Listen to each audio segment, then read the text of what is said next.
My name is Margaret Elaine Foster, and I am 63 years old. Last month, I retired from the same company I started working for when I was 21. 42 years of clocking in at 6:45 every morning. Rain, snow, sickness. It didn't matter. I was never the sharpest mind in the room, never the loudest voice, but I showed up. Back when I started, that counted for something. I worked through colds, layoffs, emergencies, and family trips cut short because something came up at the plant.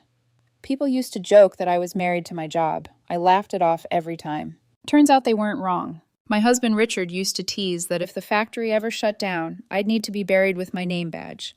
He's 61, steady kind, the sort of man who remembers birthdays even when Facebook doesn't remind him.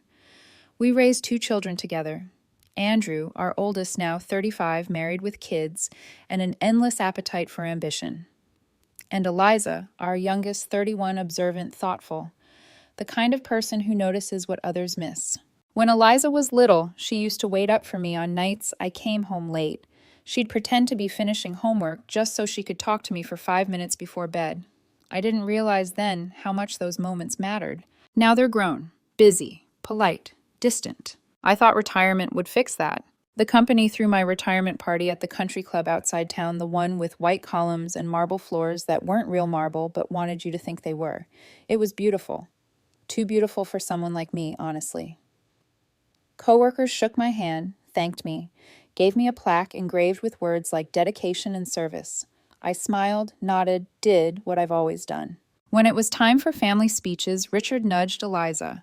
She stood holding her glass confident in a way that startled me. She looked around the room and said, "I want to make a toast to the woman who was always there." People smiled. She paused. "At work." Polite laughter rippled through the room, the uncertain kind when no one knows whether to laugh harder or look away. I laughed too. I had to. Richard chuckled, shook his head affectionately. Andrew patted my back. "Classic Eliza?" She went on to say how my dedication taught her the value of hard work, how she always knew where to find me. People clapped. The moment passed.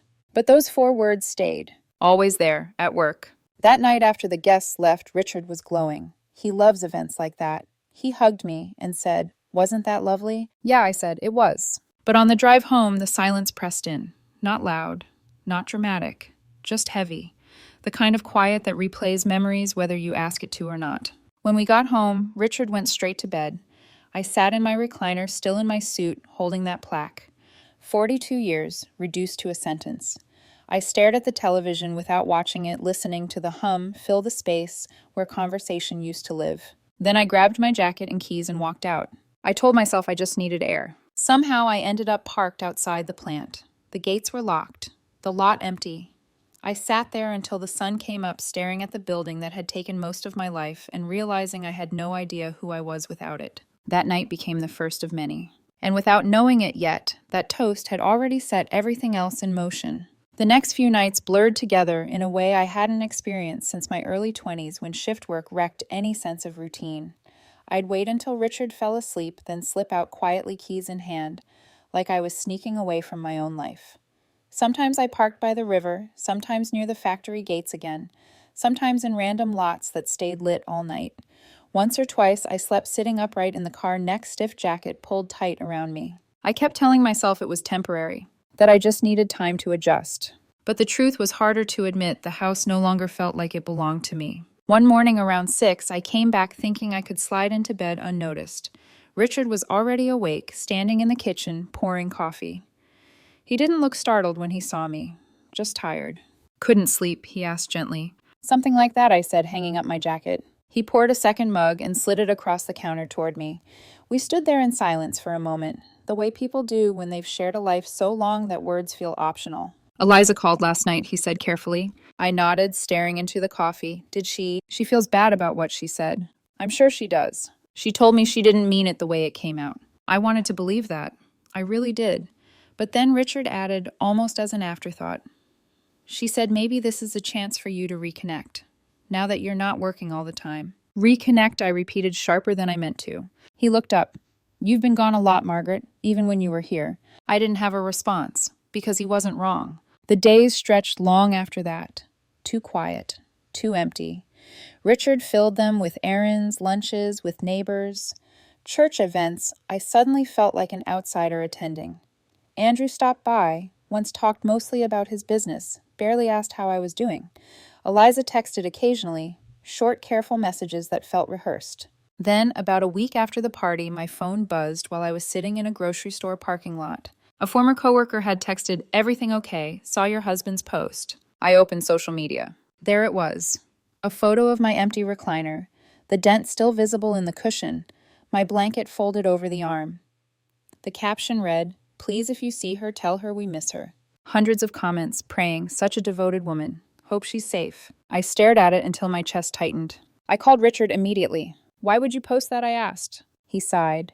"Because you're gone, Margaret. You come home to shower and change, but you're not here. I'm figuring things out." "Then figure them out here," he said. "With us." I wanted to. God, I wanted to. But something in me couldn't move past what that toast had exposed. 42 years of being there in the wrong way. Providing, sacrificing, assuming that was enough. Realizing far too late that they needed presents, not just paychecks. Still, there was something else beneath the ache. Something colder, quieter. A realization that I had spent my life being useful, and the moment I stopped, no one quite knew what to do with me. That feeling followed me everywhere. And a few nights later, while scrolling through the comments on that post, I saw something small, almost buried, easy to miss, but sharp enough to change everything.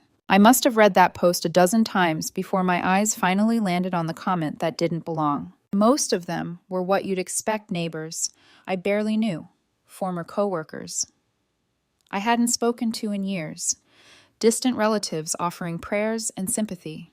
Kind words from people who had no idea what was really happening, people who still believed the version of me that existed neatly in public memory. Then I saw it. A comment from Rachel Andrews' wife. We all warned her to slow down before it was too late. It wasn't cruel on the surface. No sharp language, no accusation, just a sentence that sounded reasonable enough to earn dozens of likes. Even Eliza had reacted with a small, sad face. Warned her. I stared at that word until my vision blurred. Warned me about what? Working too hard, making sure the mortgage was paid, covering tuition when Andrew needed it, co-signing loans when his business was just an idea and not a success story yet. I refreshed the page again. And again. Sitting alone in my car, parked outside a closed grocery store, thumb hovering over the screen like I could erase the words if I tried hard enough. That's when it hit me. This wasn't just about my absence. This was about rewriting the story. By the time I finally went home that night, it was close to midnight. The house lights were on. Richard was sitting in the recliner, my recliner phone in hand. He looked up startled, like he hadn't expected me to actually walk through the door. "I saw your post," I said quietly. He set the phone down with a sigh. "You didn't answer your calls. People were worried." "You could have called the police if you thought I was missing," I said. "Not turn me into a public plea." "I didn't think you were missing," he replied. "I thought maybe someone would remind you that you're loved." I looked around the living room. Family photos, vacation frames, smiling faces frozen in time. It felt like walking into a house that had been staged to look like mine. "You think that tells me I'm loved?" I asked. "You think a comment section fixes this?" "I think it's the only way to reach you lately," he said. That landed harder than I expected. I didn't argue. I just told him goodnight and went upstairs, leaving the conversation unfinished like so many others. Over the next few weeks, things unraveled quietly. Not with shouting or slammed doors, but with politeness sharpened to a blade. Richard became careful around me. Andrew stopped calling entirely. Eliza texted just enough to claim concern, never enough to invite closeness. I tried to stay busy, fixed the shed door, organized the garage, restored an old lawnmower I found online. But everywhere I went, there was this hum of displacement, a sense that retirement hadn't freed me. It had erased me.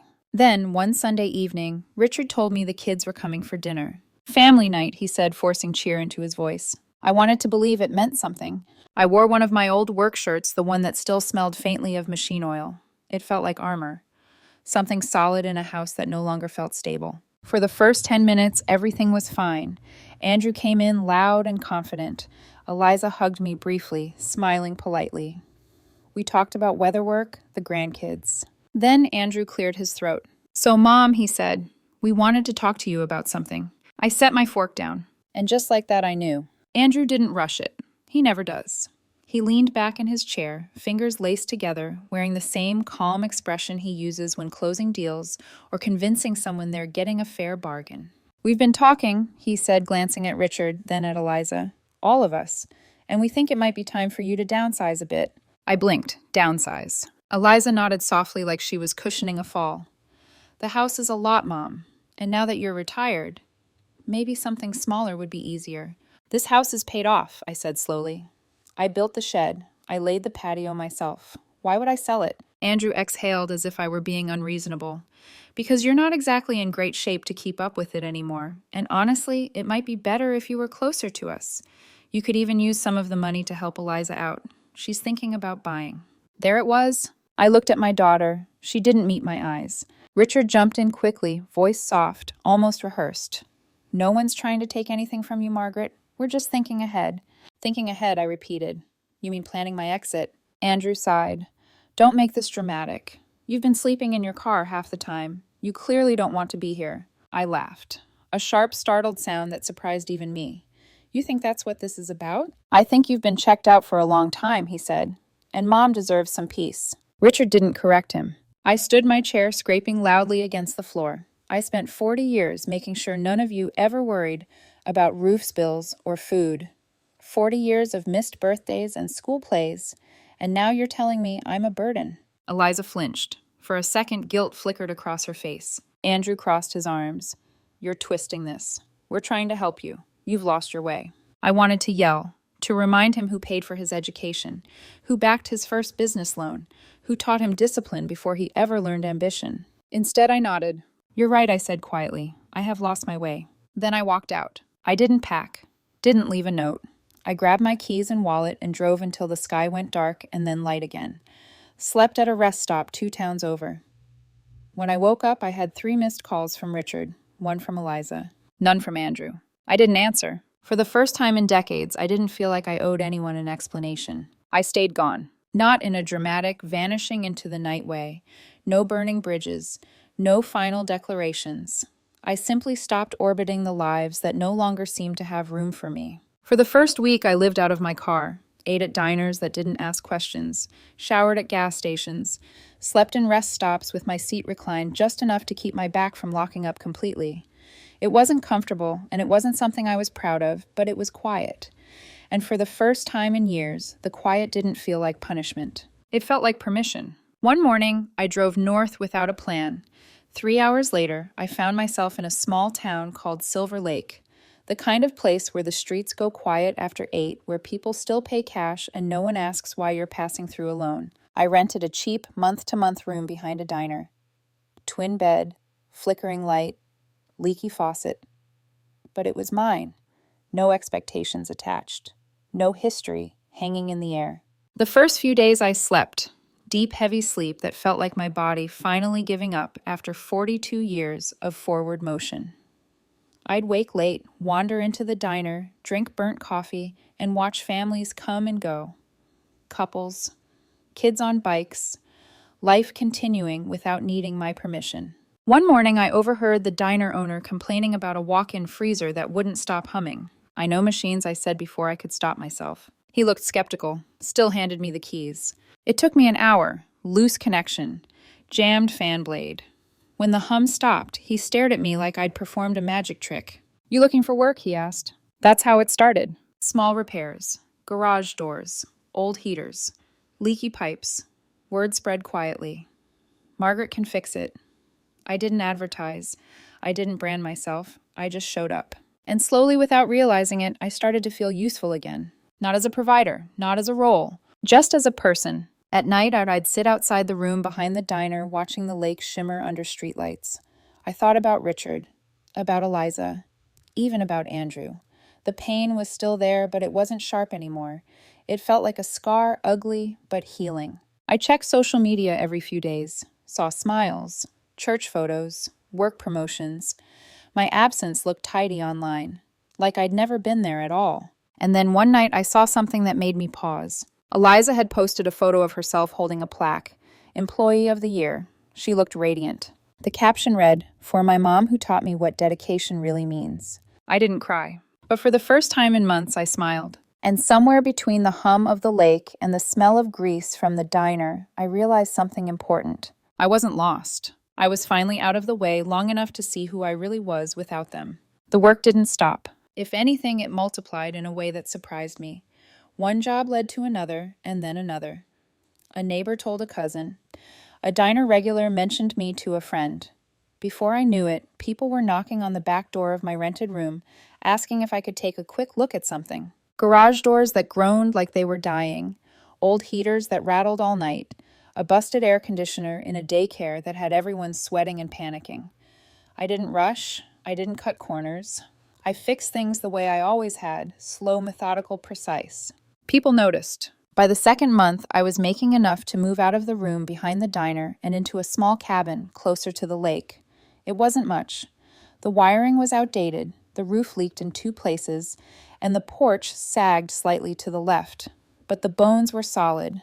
I fixed it piece by piece, replaced the wiring, patched the roof, built shelves from scrap wood, found an old recliner at a thrift store, not the same as the one back home, but close enough. Life settled into a rhythm I hadn't felt in years. Wake early, coffee with the old men who gathered outside the diner, work with my hands until the sun dipped low, come home tired in a way that felt clean-earned, not drained, not hollow. One afternoon, the diner owner Gus came in holding a flyer. They're auctioning off equipment from the old paper mill, he said. Thought you might be interested. I don't know why it caught my attention. Maybe nostalgia, maybe boredom. But when I saw the listing online, my chest tightened. There it was, an old lathe, rusted, worn, the same model I trained on in my 20s. At the auction, most people were scrap dealers. I ran my hand along the metal, feeling the grooves worn by decades of use. For a moment, it felt like shaking hands with a younger version of myself. I bought it cheap. That night I cleaned it, oiled the gears, replaced a few parts. When I turned it on, the motor hummed steady and sure. I stood there listening, letting the sound fill the space that used to echo with doubt. That's when the idea hit me. I could start something new. I rented a small garage near town and began taking fabrication jobs. Custom metal pieces, repairs, odd projects no one else wanted. I called it second shift, a private joke. The work you do after your real work. The part of life that finally belongs to you. One day, a young man barely 20 showed up, tattoos creeping up his arms, eyes tired in a way that didn't match his age. Gus sent me, he said. Said you might teach me something. I handed him gloves. Today's a good day to start. Teaching him, watching him learn patience, precision, pride did something to me. I hadn't expected.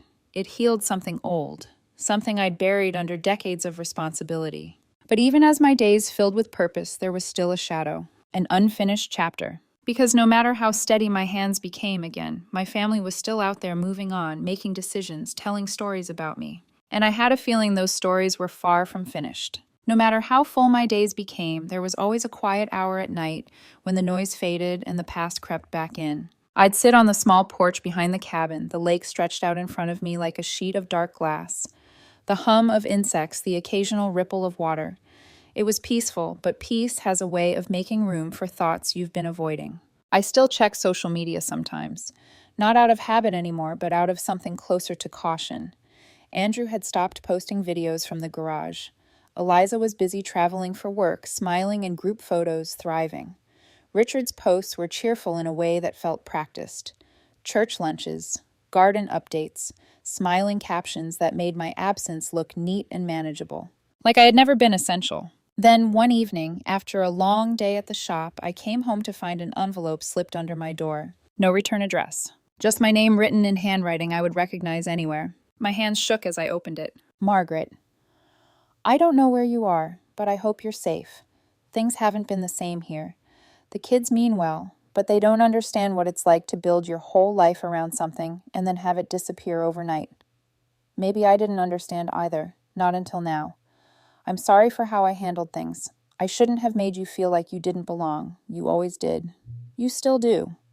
Richard. I sat down hard on the edge of the bed, the letter trembling in my hands. For months I'd carried anger like a weight I didn't know how to put down. But this wasn't anger. It was grief. Shared grief. Regret that had finally found its way into words.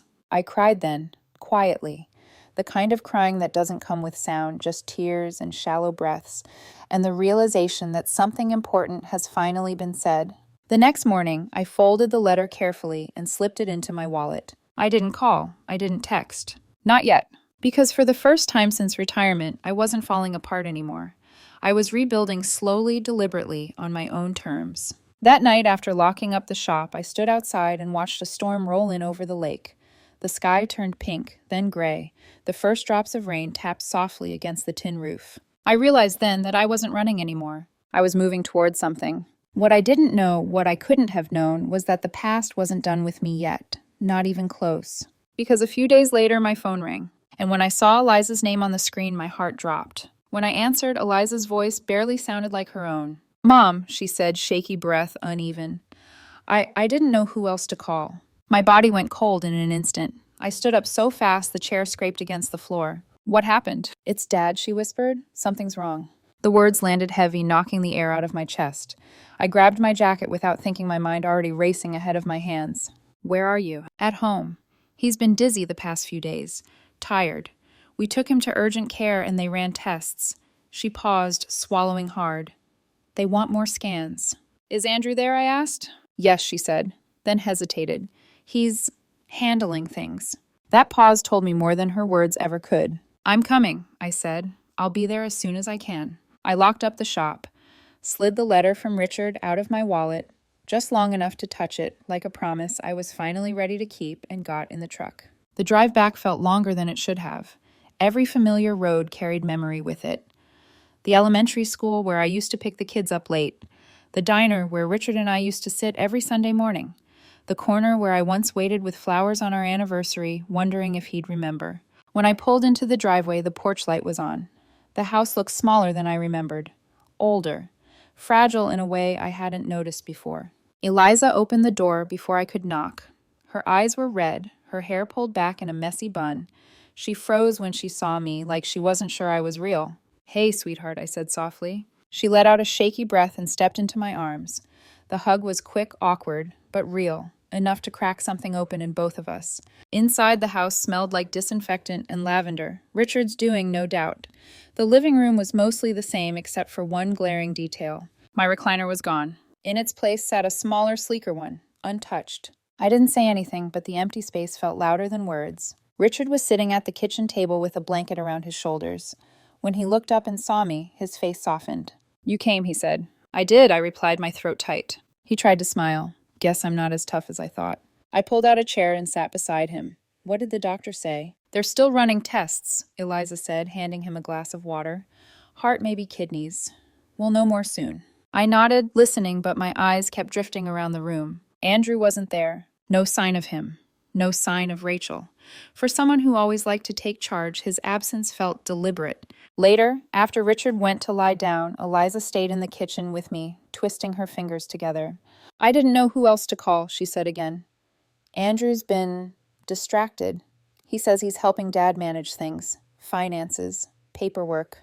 My stomach tightened. "Paperwork?" I asked carefully. "He had Dad sign some things," she said. "Power of attorney stuff. He said it was just in case." Just in case. I didn't say what I was thinking. I helped Eliza clean up, kissed Richard's forehead, and told him I'd stay the night in the guest room. But once the house went quiet, sleep didn't come. Because something in the air felt off. And somewhere in this house, this life I'd built, there was a truth waiting for me. I just hadn't found it yet. I didn't go looking for anything that night. That's the part people never believe later, that I wasn't hunting for betrayal, wasn't pacing the house with suspicion in my chest. I sat at the kitchen table, long after everyone went to bed, listening to the refrigerator hum, the old familiar creaks of a house that had aged alongside me. The same sounds I used to come home to, after late shifts, exhausted, but certain I belonged here. That certainty was gone now. I was rinsing my mug at the sink when I saw it, a folder on the counter, thick, neatly stacked, labeled in black marker with handwriting I didn't recognize. Estate planning. My hand froze. I told myself not to open it, that if Andrew was handling things, this was probably harmless, logical, responsible, the kind of thing people did when someone got sick. But the quiet in the house pressed in on me, heavy and expectant. I opened the folder. Inside were documents I knew all too well.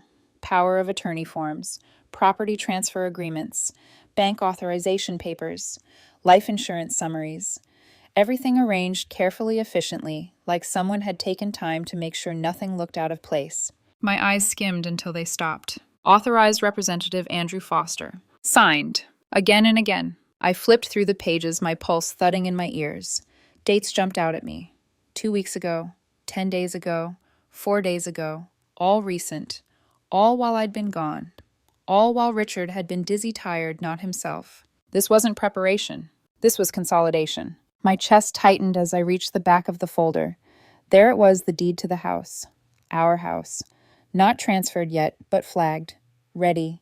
Waiting. I sat down slowly, the chair creaking beneath me. 42 years of work, of sacrifice, of putting everyone else first.